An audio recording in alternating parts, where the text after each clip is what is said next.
Hi friends, welcome to Tanushree kitchen. ఇవాళ మనము చేపల పులుసు చేసుకుందాం ఫ్రెండ్స్. దానికోసం నేను 1/2 kg చేపలు తీసుకున్నాను. పెద్ద నిమ్మకాయ సైజ్ అంతా చింతపండు నానబెట్టుకున్నాను. ఇందులోకి మసాలాలు చూసుకుందాం ఫ్రెండ్స్.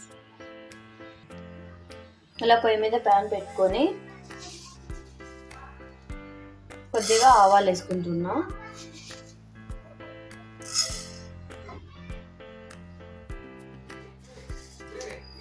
కొద్దిగా మెంతులు,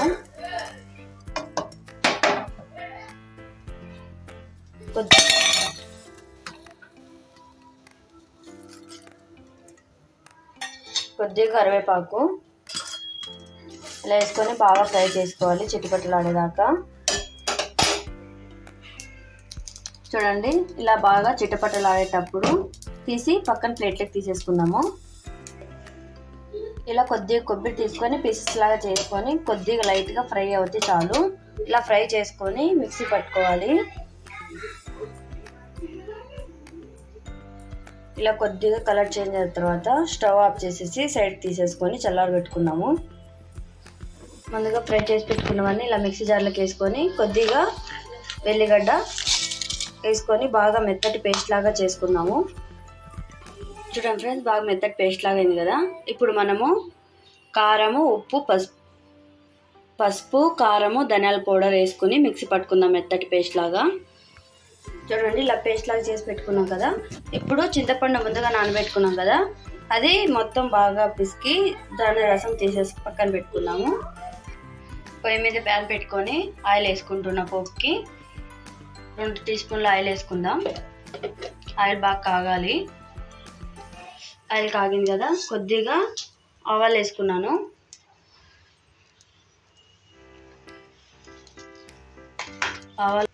ఆవాలు కొద్దిగా ఫ్రై అవ్వాలి.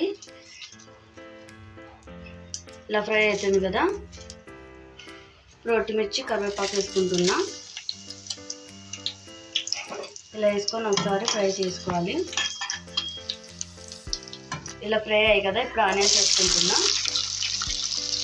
ఆనియన్స్ బాగా ఎర్రగా మగ్గాలి. ఆనియన్స్ బాగా ఫ్రై అయ్యాయి కదా, ఇప్పుడు మనము మసాలా వేసుకున్నాం. ముందుగా ప్రిపేర్ చేసుకున్న మసాలా మొత్తం వేసేసుకున్నాము. మసాలా మొత్తం వేసుకొని ఇలా ఆయిల్లో 2 మినిట్స్ ఇలా బాగా ఫ్రై చేసుకోవాలి. ఆయిల్ బాగా ఫ్రై చేసి మసాలా మొత్తం బాగా ఫ్రై అయింది కదా, ఇప్పుడు మనము చింతపండు రసం తీసుకున్నాం కదా, అది మొత్తం ఇందులో వేసుకోవాలి. ఇలా వేసుకొని బాగా మిక్స్ చేసుకొని మనకి రుచికి సరిపడా సాల్ట్ వేసుకోవాలి. మనకి టేస్ట్కి తగ్గట్టు చూసుకొని సాల్ట్ వేసుకోవాలి. కొంచెం చూసుకొని వేసుకోండి. మళ్ళీ కాల్చుంటే టేస్ట్ చూసుకున్న తర్వాత మళ్ళీ వేసుకుంది తక్కువ వస్తే. ఇలా బాగా వేసుకొని ఒకసారి బాగా మిక్స్ చేసిన తర్వాత బాగా మీడియం ఫ్లేమ్లో పెట్టుకొని పులుసు బాగా మరగనియాలి. చేపల్ని నీట్గా వాష్ చేసి పెట్టుకున్నాను. అందులోకి కొద్దిగా పసుపు, కొద్దిగా సాల్టు,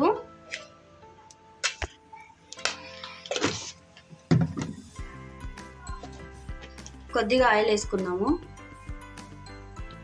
ఇలా ఆయిల్ వేసుకొని మొత్తం బాగా పీస్కి పట్టేలాగా బాగా కలుపుకుందాము. ఆయిల్, పసుపు, సాల్ట్ ఇలా పట్టించుకొని పెట్టుకోవాలి. ఎందుకంటే సాల్ట్ పిసిలేకపోయి కొంచెం టేస్ట్గా అనిపిస్తుంది ముక్క తినేటప్పుడు. రసం మరిగిన తర్వాత చేపలు వేసుకుందాము. రసం బాగా మరుగుతుంది కదా, ఇప్పుడు మనము పీసెస్ అన్నీ యాడ్ చేసుకుందాము. మనం చేపల పులుసే అనుకున్నాం కదా, ఎక్కువ పులుసు ఉంటేనే మా ఇంట్లో ఇష్టం ఎక్కువ, అందుకని పులుసు ఎక్కువ వేసాను. మీరు కావాలంటే పులుసు తగ్గించుకుని కూడా వేసుకోవచ్చు.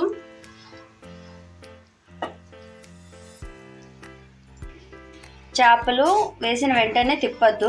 కొద్దిగా బాగా ఉడికిన తర్వాత స్లోగా అలా మిక్స్ చేసుకుంటే చాలు. లేకపోతే చేప మొత్తం ఉడికి మెత్తగా అయిపోయి మిక్స్ అయిపోతుంది కర్రీలోకి. చూసుకొని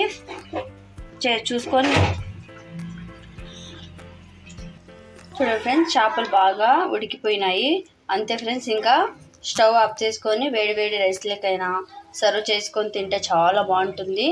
ఒకసారి మీరు కూడా ట్రై చేయండి. ఎలా కుదిరిందో నాకు కామెంట్ చేయండి ఫ్రెండ్స్.